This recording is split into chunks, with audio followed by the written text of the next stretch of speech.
مملکت خداداد پاکستان کا وجود اٹل ہے، اسے مٹانے کی خواہش رکھنے والے خود مٹ جائیں گے۔ ترجمان پاک فوج کا بھارتی آرمی چیف کے اشتعال انگیز انٹرویو پر رد عمل، کہا پاکستان پر حملے کی کوئی بھی کوشش جغرافیائی حد تک محدود نہیں رہے گی۔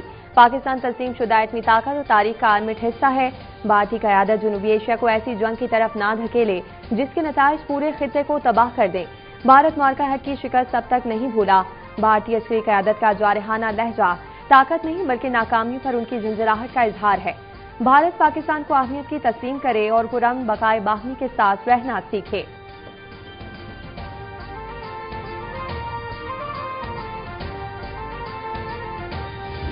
امریکہ ایران جنگ بندی میں پاکستان کے کلیدی کردار کی عالمی سطح پر بھرپور پذیرائی۔ امریکی رکن کانگریس جیک برگمن نے وزیر اعظم شہباز شریف اور فیلڈ مارشل سید عاصم منیر کے نام اہم تعریفی خط لکھ دیا۔ خط میں پاکستان کی سیاسی اور عسکری قیادت کے لیے مخلصانہ تشکر اور دائمی قدردانی کا اظہار۔ کانگریس پاکستان کاکس کے شریک چیئرمین امریکی کانگریس رکن جیک برگمن نے کہا کہ پاکستان کا امریکہ اور ایران کو مذاکرات کی میز پر لانا حقیقی ریاستی بصیرت کا ثبوت ہے۔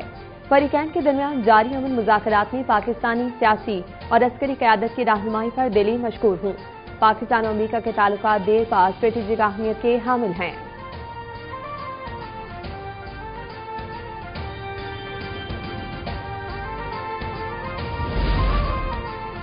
وزیر داخلہ محسن نقوی کا دورہ ایران۔ تہران میں ایرانی ہم منصب اسکندر مومنی سے ملاقات۔ امن مذاکرات کی بحالی کے امکانات پر تبادلہ خیال۔ ایرانی میڈیا کے مطابق دونوں رہنماؤں کی ملاقات میں ایران پاکستان تعلقات اور امن مذاکرات کی بحالی کے امکانات پر گفتگو ہوئی۔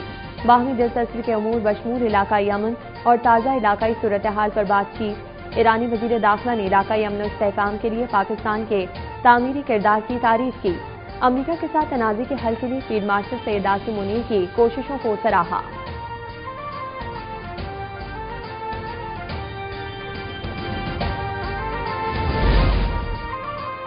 بعض خلیجی ممالک نے اپنی سرزمین فلسطینیوں اور ایران کے خلاف استعمال ہونے دی۔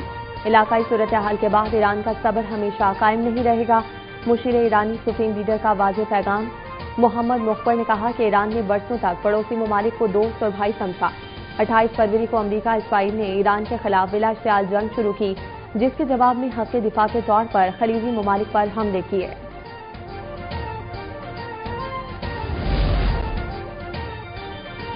خطے کے ممالک کو نشانہ بنانے اور دھمکیوں کی مذمت۔ متحدہ عرب امارات کا قومی مفادات کے تحفظ کے عزم کا اعادہ۔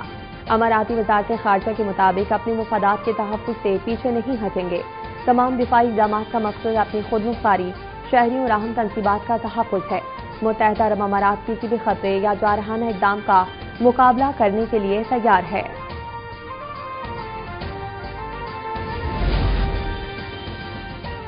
حکومت کا آئندہ بجٹ میں ریٹیلرز کے لیے فکس ٹیکس اسکیم متعارف کرانے کا فیصلہ۔ فکس ٹیکس اسکیم سالانہ 20 کروڑ روپے تک کاروبار کرنے والے ریٹیلرز کو ٹیکس نیٹ میں لانے کے لیے ہوگی۔ ریٹیلرز کو 1% ٹیکس لینا ہوگا۔ اسکیم کے ذریعے 30 لاکھ تک ریٹیلرز ٹیکس نیٹ میں شامل ہوں گے۔ اسکیم کی اپنی منظوری IMF سے آئندہ ہفتے لی جائے گی۔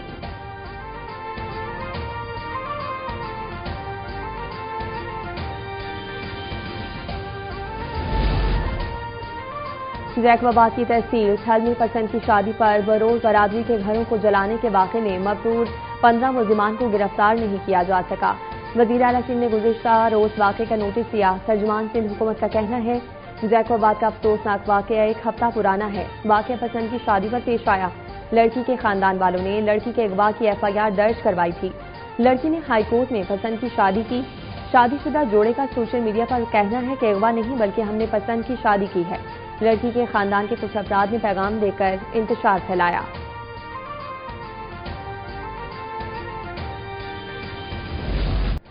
کوکین کوئن انمول اور پنکی کے نیٹ ورک کے گرد تحقیقاتی اداروں کا گھیرا مزید تنگ۔ پنکی کی معلومات پر لاہور میں تحقیقاتی ٹیم کی چھاپہ مار کارروائی۔ 5 سے زائد غیر ملکیوں سمیت 11 افراد زیر حراست۔ ذرائع کے مطابق پنکی نیٹ ورک میں شامل خواتین نے افریقی ممالک کے شہریوں سے شادیاں کر رکھی تھیں۔ پنکی کی دست راز کرن کا غیر ملکی شوہر بھی زیر حراست۔ تفتیش شروع۔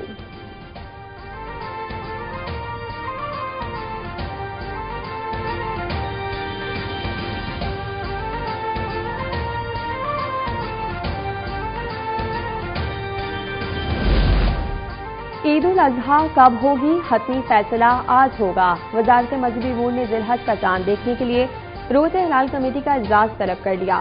پاکستان محکمہ موسمیات کراچی میں اجلاس کی صدارت چیئرمین مولانا عبدالخبیر آزاد کریں گے۔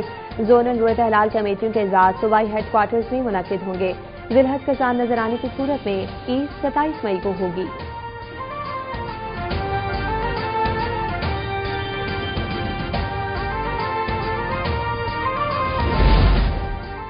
صدر آصف علی زرداری اور وزیر اعظم شہباز شریف کے عالمی یوم ٹیلی کمیونیکیشن اور انفارمیشن سوسائٹی پر پیغامات۔ صدر نے کہا کہ ڈیجیٹل روابط تعلیم، صحت، تجارت اور عوامی خدمات کی بنیادی ضرورت بن چکے ہیں۔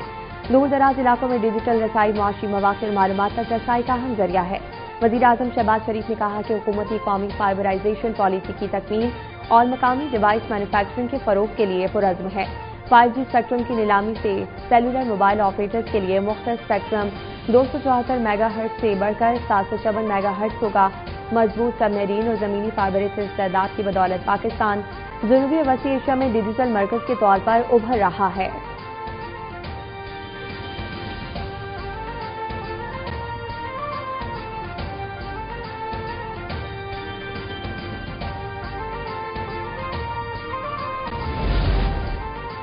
ٹیلی کمیونیکیشن اور ٹیکنالوجی دور جدید کا مؤثر اور کارگر ہتھیار ہے۔ ٹیلی کمیونیکیشن محض رابطے کا ذریعہ نہیں بلکہ ترقی، جدت اور نئی بلندیوں تک پہنچنے کا راستہ بن چکی ہے۔ وزیر اعلیٰ پنجاب مریم نواز کا ورلڈ ٹیلی کمیونیکیشن ڈے کے موقع پر پیغام، کہا کہ حکومت پنجاب کا عزم ڈیجیٹل پنجاب ہے۔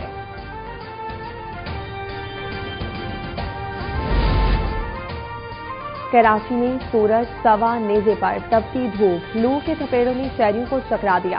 شہر کا پارہ 38 سے 40 ڈگری تک ریکارڈ۔ نمی کا تناسب زیادہ ہونے کے باعث گرمی کی شدت 43 سے 46 ڈگری سینٹی گریڈ تک محسوس کی جا رہی ہے۔ ملک کے جنوبی اور وسطی علاقوں میں بھی شدید گرمی۔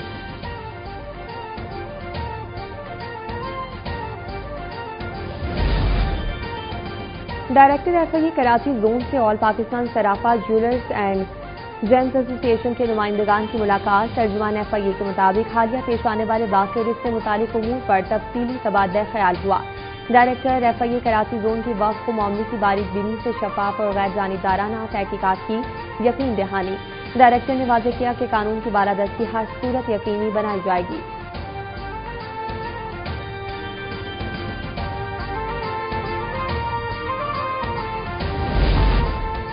IGST نارتھ بلوچستان کا ڈیرہ بکی اور جھل مکسی کا دورہ۔ ڈیرہ بکی میں سپاہی عید شہید اور سپاہی اختر شہید کے لواحقین سے ملاقات اور فاتحہ خوانی کی۔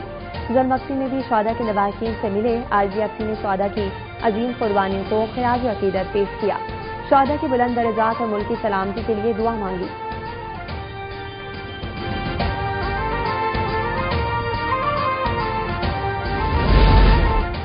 کراچی کے علاقے ڈیفنس بخاری کمرشل میں 3 روزہ قبل تیز رفتار ڈبل کیبن گاڑی کی کار کو ٹکر مارنے کے حادثے کی CCTV ویڈیو اب تک نیوز نے حاصل کر لی۔ ویڈیو میں دیکھا جا سکتا ہے کہ ڈبل کیبن کی ٹکر سے کار دور جا گری۔ حادثے میں ایک نوجوان جاں بحق ہوا تھا۔ مقدمہ درج کر لیا گیا۔ ملزم کی تلاش جاری ہے۔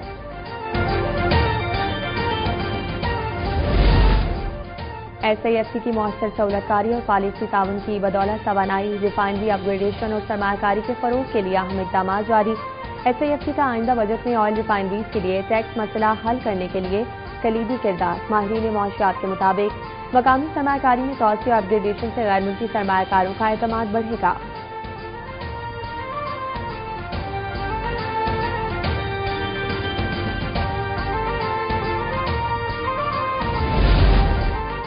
مودی سرکار کی ظالمانہ پالیسیوں کے خلاف بھارتی کسان سراپا احتجاج۔ بھارتی جریدے دی ٹیلی گراف نے انڈیا کے مطابق ریاستی اسمبلی کی جانب مارچ کے لیے موہالی میں جمع ہونے والے کسانوں پر پولیس ٹوٹ پڑی۔ آنسو گیس اور واٹر کینن کے استعمال سے کسانوں کو منتشر کرنے کی کوشش۔ درجنوں کسانوں کو گرفتار کر لیا گیا۔ کسانوں کی تنظیم کا پولیس کے تشدد سے بعض کسانوں کے زخمی ہونے کا دعویٰ۔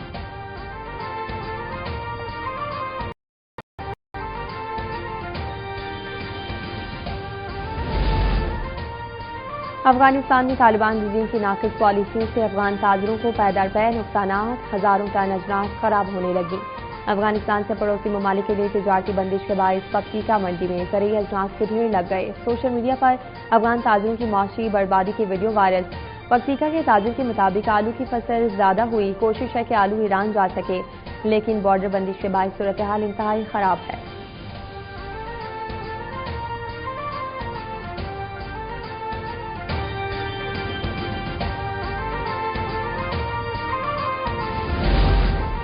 برطانیہ میں سیاسی کشمکش جاری، وزیر اعظم سر کیئر سٹارمر کی پوزیشن کمزور، سابق وزیر صحت جگہ لینے کو تیار، لیبر پارٹی میں قیادت کا انتخاب ہوا تو بطور امیدوار میدان میں ہوں گا۔ اس سے قبل 96 لیبر ارکان اسمبلی سٹارمر سے مستعفی ہونے کا مطالبہ کر چکے ہیں۔ لیبر پارٹی کو انگلینڈ میں حالیہ کونسلز الیکشن میں 1500 نشستوں سے ہاتھ دھونا پڑا تھا۔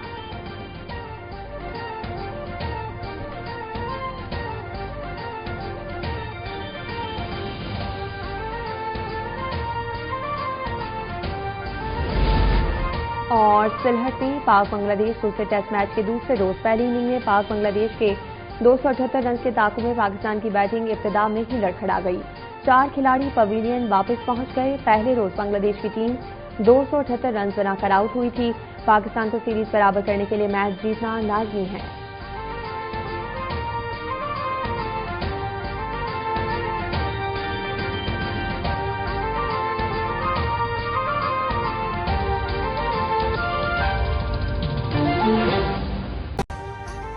ابھی سبسکرائب کریں تاکہ کوئی خبر رہ نہ جائے۔